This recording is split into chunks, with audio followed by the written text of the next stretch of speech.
আসসালামু আলাইকুম।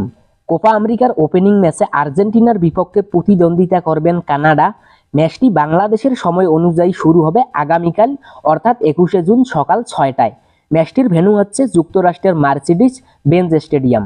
এই ম্যাচটি কিভাবে লাইভ দেখবেন সেটা যদি এখনও কারো অজানা থাকে তাহলে আমার এই ভিডিওটি দেখে নেন, ডিসক্রিপশন বক্সে লিঙ্ক দিয়েছি। এই ভিডিওর মূল বিষয় বা মেইন টপিকে সরাসরি চলে যাই। কানাডার বিপক্ষে আর্জেন্টিনার একাদশে লিওনেল স্ক্যালোনি কোন 11 জনকে খেলাবেন সেটা প্রকাশ করেছেন আর্জেন্টিনার বিশ্বস্ত প্ল্যাটফর্ম টিওয়াইসি স্পোর্টস। চলেন এক নজরে দেখে নেই।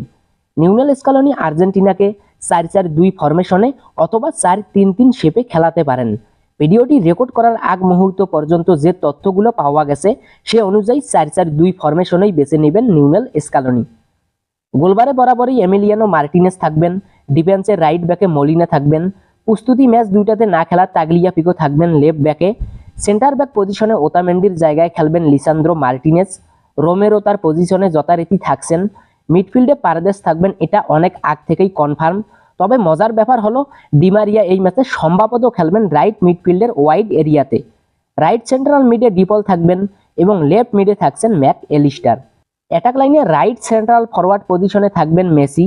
এখানে রাইট সাইডে মেসি এবং ডিমারিয়ার মধ্যে দারুণ একটা লিঙ্ক আপ দেখা যাবে যদি এই শেপে আর্জেন্টিনাকে লিওনেল স্ক্যালোনি খেলান। আর লেফট সেন্ট্রাল ফরওয়ার্ড পজিশনে লাউতারো মার্টিনেজ অথবা হুলিয়ান আলভারেজের মধ্যে যে কোনো একজন থাকবেন।